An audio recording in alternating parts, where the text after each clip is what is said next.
Genesis 3 recounts the fall of humanity through our priestly representatives of Adam and Eve. But what exactly happened which resulted in exile from Eden? Did God place an evil tree in a sacred garden? Isn't knowledge of good and evil a good thing? There are many interesting concepts that need to be looked at more in depth.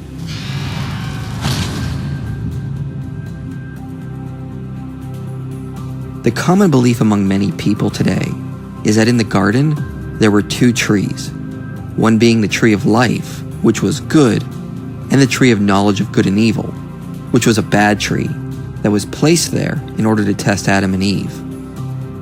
However, this assumption about the second tree results in theological and textual problems. First, the Garden of Eden was considered to be a sacred space that was ordered properly and represented all that was good. So why would God include an evil tree in the midst of all of this? If Eden was the first temple, nothing should have been included that was not ordered for good or that should have caused problems. This would be like including a table with lines of cocaine in your church welcome center. Even if there was a sign that read, "Do not snort," it would seem like an odd addition and represent disorder in a place that was meant to honor God. Second, God never suggests the tree of knowledge of good and evil was an evil tree. In Genesis 3, the woman notes it's in the midst or middle of the garden, meaning it was at the center of the sacred space. You wouldn't put what was evil and displeasing at the center of your temple. Imagine a church putting a statue of Buddha center stage. Such a move would not make sense and would suggest the creators of the church were out of line or corrupt.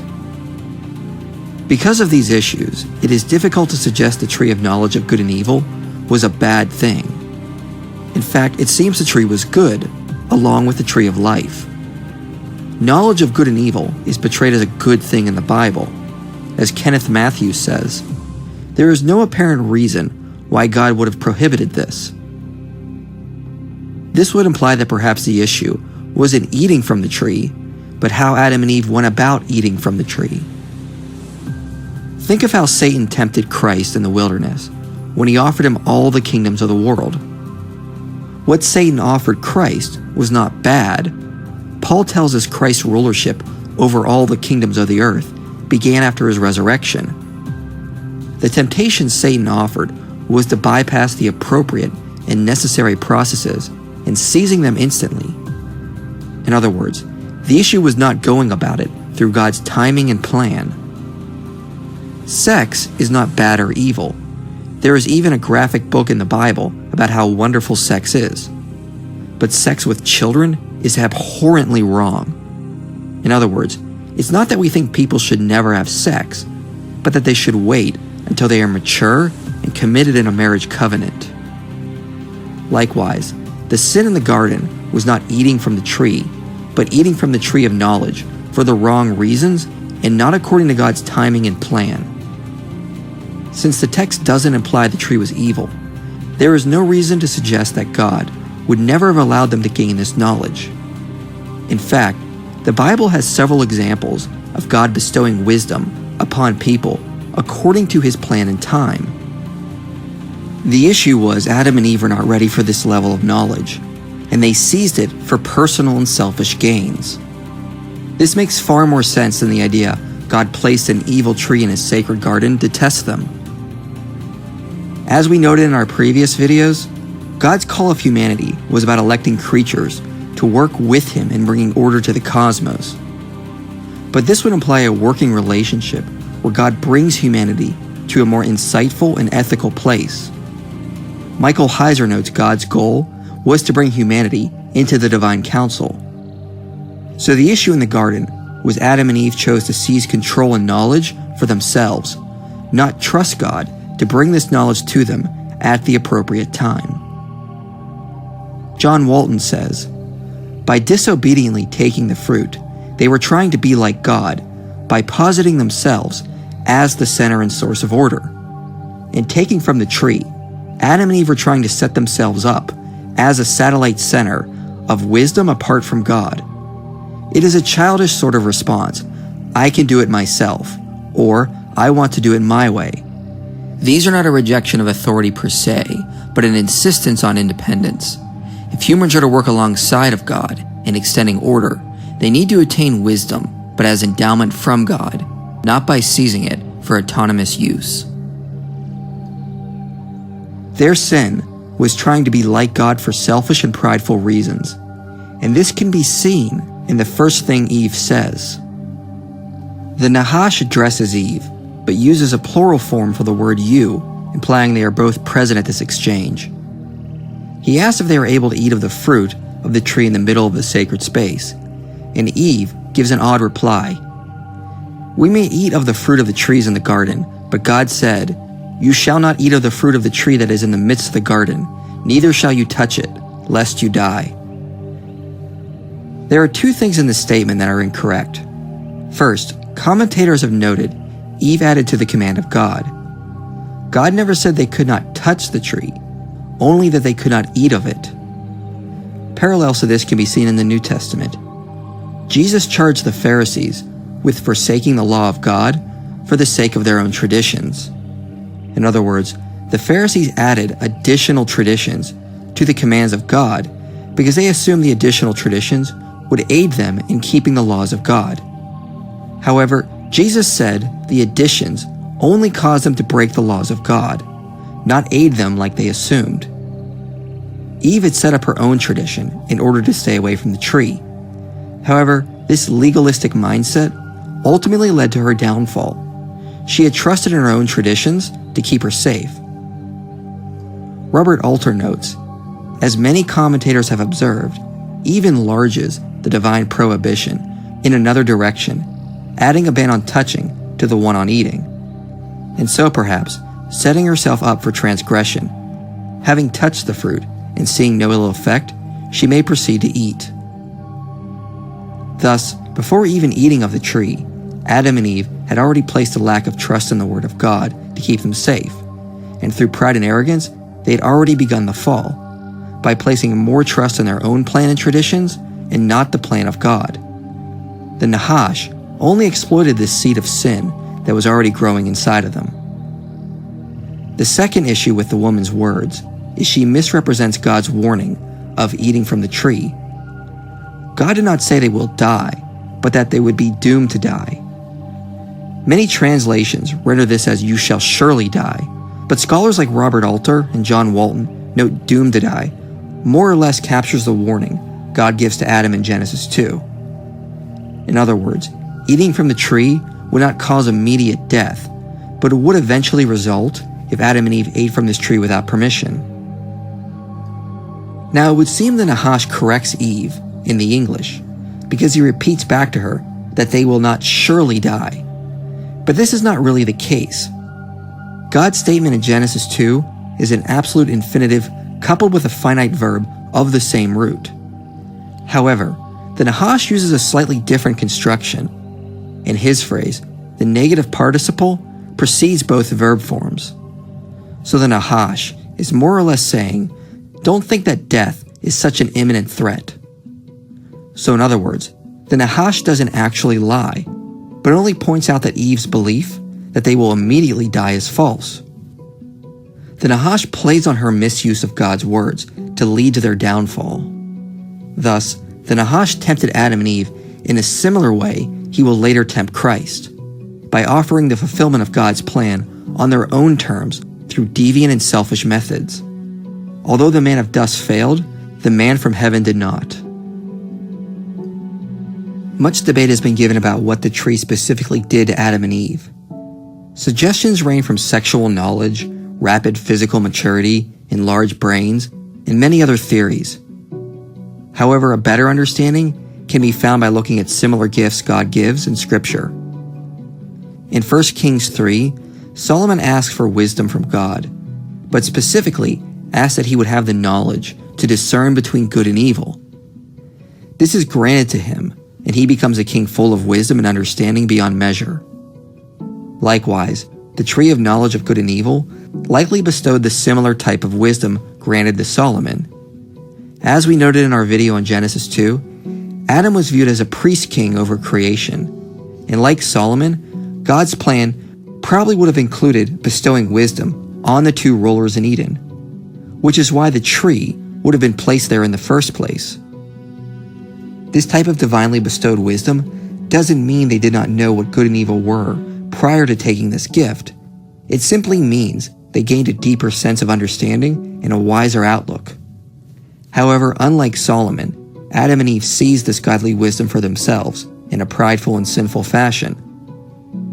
This was the sin of Eden, trying to become like God for selfish gains, not for noble or ethical reasons, like with Solomon.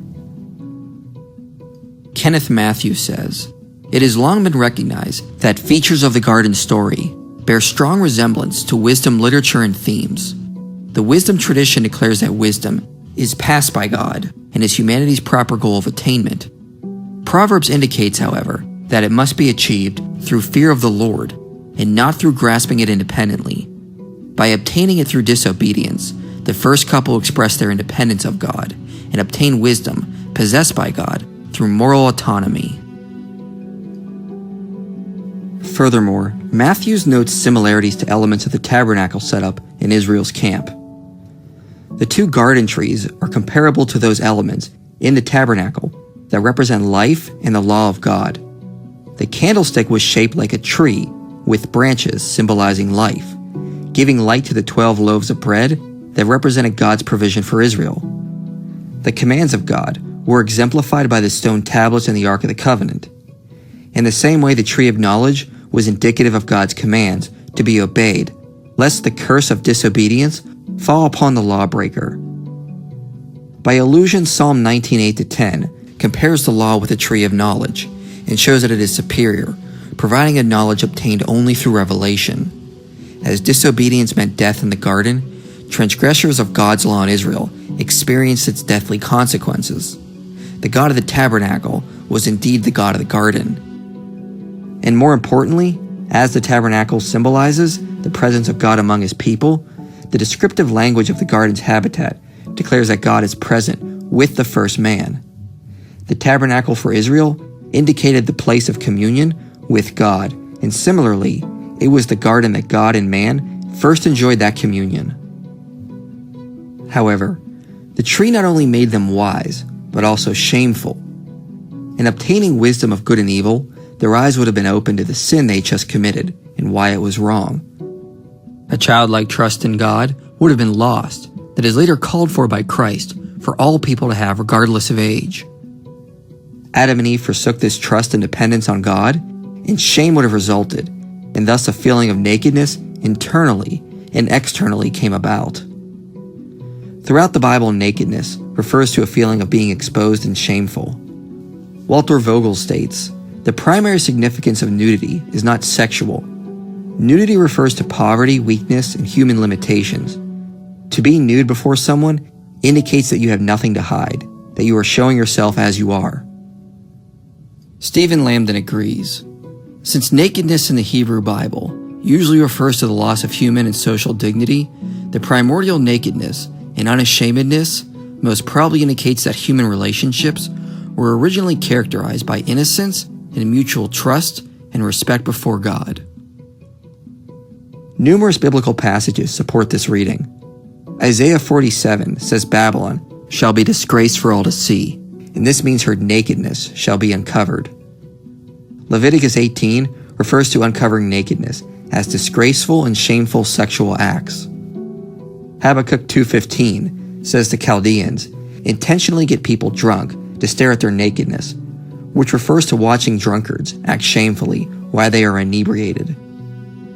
And interestingly, Hebrews 4:13 refers to God's omniscience by saying all creatures are naked and exposed to him, implying sin cannot be hidden from God. Likewise, the feeling of nakedness in the garden probably more broadly refers to the shame of their sin. Yet there is no issue in believing they literally also felt the need to cover themselves with clothes. This can be seen in how Adam and Eve follow this act by hiding themselves directly from God. If the whole issue was just realizing they needed clothes and not the shame of sin, after they sewed fig leaves for loincloths, they should not have felt the need to hide themselves from God. The internal feeling of shame often makes people feel the need to hide and cover themselves externally. Thus, the need to cover themselves and hide would be a natural response to feeling the regret and shame of their sin. What then follows is the punishments given by God for their transgression. These have often been misunderstood to seem harsher than what is actually stated. Much of what is spoken by God is simply a natural result of their sin. It should also be noted, the curses probably do not apply to every man or woman, as not every man has worked the ground and not every woman has borne children. Just like the curses placed on the Nahash only apply to that being, these are probably only directed at Adam and Eve. First, to the woman, her pain will be multiplied in childbearing, her desire shall be towards her husband, but he will rule over her. This word for pain is a noun, and the verbal root occurs numerous times to refer to grief, anxiety, or worry, not physical labor pains. Also, the Hebrew word for childbearing more refers to conception. So the text refers to conception anxiety, not the idea the pain of the human birthing process was multiplied and that it was pain-free prior to the fall. Living in a fallen state without God's perfect order will cause more worry and anxiety over children and the future of what that will bring. Next, this term for desire has shown to be extremely controversial. It only shows up 3 times in the Hebrew Bible, and there is no common usage between all 3. However, John Walton argues it simply refers to basic instinct or nature, and it should be understood with the prior statements regarding conception. Basically, in the woman's fallen state, conception will greatly increase anxiety, but she will still have a natural or instinctive desire to have children. So her desire to have children will be for her husband, since she will need her husband to produce children, and that naturally will result in dominance. To better explain this, Herbert Brichto says, "The basic idea here is that the woman's desire, which renders her dependent, is traceable to her need to fulfill her maternal instinct. For now, let us recall what sociologists have called the principle of lesser or least interest. In a relationship involving 2 partners, the one with the greater need of the other is the more vulnerable, while the one with the lesser interest in the relationship is in a position of dominance." So what verse 16 is saying is a woman will be in a fallen state. Her anxiety over her children and their future conditions will increase, which the principle of least interest in sociology states will mean her husband will rule over her, as her maternal instincts will result in there being more vulnerability in the relationship and thus ruled over. In other words, the fallen state they chose simply comes with natural consequences. Next, what are the consequences for the man? It says the ground is cursed, in pain you shall eat of it all your days, thorns and thistles shall bring forth. In order to obtain bread, there will be hard labor, and through all of that, death will eventually come. First, to curse something does not necessarily mean to physically or magically change it. It is the opposite of the Hebrew word to bless, which means to put someone or something under God's protection. With that in mind, cursing does not mean to put a hex on something. So by God cursing the ground, he is simply removing his protection and favor over it. Now that man has decided they want to rule instead of God, he will remove his blessing over the ground, and outside of the garden, food will be harder to obtain. This verse does not suggest that thorns and thistles did not exist prior to the fall, only that without the blessing of God on the land, it will not be in perfect harmony, and the ground that man works outside of the garden will have to deal with weeds and harsh plants, something that would have been absent in a garden run by God. John Walton says, as a result of the ground being removed from God's favor, protection, and blessing, it will yield its produce only through hard labor. The word the NIV translates painful toil is the same word used in the first line of 3:16 that was interpreted above as anguish.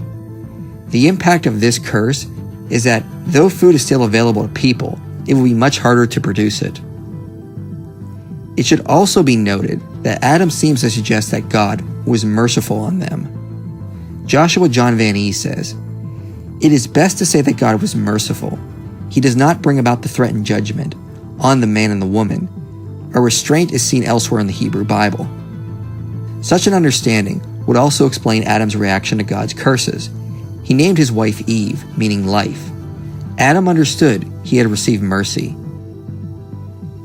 In other words, Adam named his wife Eve because their lives were spared. Although they were still doomed to die, as God warned, they were not immediately sentenced to death, as they originally assumed in the beginning of the chapter.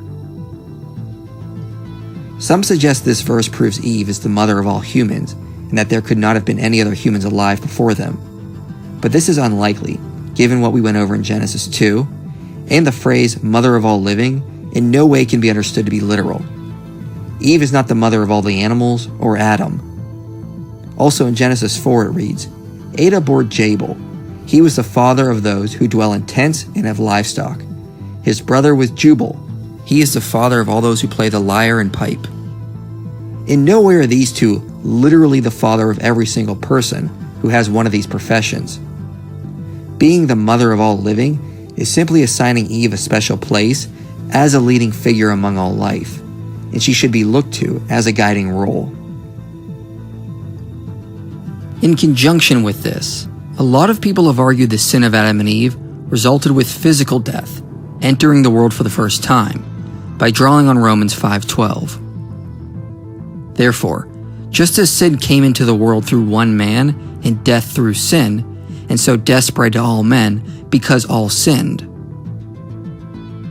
But this doesn't make sense with the context. Just after this, Paul says the death he is talking about reigned from Adam to Moses. Okay, this cannot be physical death, because people still died after Moses and still die today. In verse 17 and 18, Paul contrasts life and death with condemnation and the grace found in Christ. So it should be obvious, Paul is referring to spiritual death, not the first time physical death entered the world. Moses was seen as the one who brought God's people back into his presence within a sacred space called the Promised Land. In Eden, mankind was exiled from God's presence and received condemnation or spiritual death. Moses was seen as the one who ended this and brought humanity back into a special covenant with God, where people could approach his presence like in Eden. Romans 5 is simply highlighting this, and thus Paul is talking about spiritual death, not physical death. This correlates with what happens in Genesis 3. Adam and Eve's bodies are not cursed or changed from immortal to mortal. All that happens is they are exiled, so they cannot gain access to the tree of life. Their sin results in all humanity being estranged from God, as until Moses, we did not have a priest to mediate for us. And this also shows eternal life was obtained by eating from the tree of life. Death would naturally result without it, implying Adam and Eve were already mortal. Their sentence dooms them to die away from life and the presence of God. However, it should also be noted that God's act of exiling them from Eden doesn't mean he has fully abandoned them. Genesis 4 notes their sons are still sacrificing to God and communing with him, although probably not as easily as it would have been in Eden. The text of Genesis 3 reads that Adam named his wife Eve, noting God was merciful on them. Then this is followed by the text saying God clothed them with garments of skin. Clothing someone is a ritualistic act of covering them with favor and protection. Priests and kings were given special garments in installation ceremonies. Joseph was both clothed by his father with a special coat and clothed by Pharaoh when he was appointed to high office to show special favor. However, in contrast, Adam and Eve are actually demoted when they are clothed, as they can no longer commune with God in the garden. But the clothing process should be seen as God is still covering them and allowing them to keep a modified priestly role. Grace has been given to them despite their act of rejecting God's role as head over their lives. Walton says, this provision should probably be seen as an act of grace by God, preparing them of the more difficult environment he is sending them into, providing a remedy for their newly developed shame. Insofar as animal death is likely in the system, there is nothing unusual about using animal skin for a garment. Finally, sentence is passed on them. Humans are exiled from the garden because they are unworthy to keep eating from the tree of life to maintain immortality. Adam and Eve have demonstrated what they desire is to selfishly rule and use the gifts of God for personal advantages. Allowing them to remain immortal would mean these seeds of their pride and sin would only live forever alongside of them. God sends them out to learn the consequences of their actions and what self-centeredness will do to humanity. The harsh truth of life without God's lordship must be realized to its full extent if any of humanity is to be saved. Thus, Adam and Eve will be sent out to do as they already wanted, to be the center of wisdom and order for the cosmos. Instead of taking God's route, they will learn what the knowledge of good and evil are to their full extent through experience instead of through God's wisdom. But despite the belief it was better for them to grasp wisdom on their own terms, things are about to get much worse. Humanity begins to descend into disorder, having craved knowledge on their own terms, instead of letting the fear of the Lord be the beginning of wisdom. The beginnings of these effects are carried out in Genesis 4.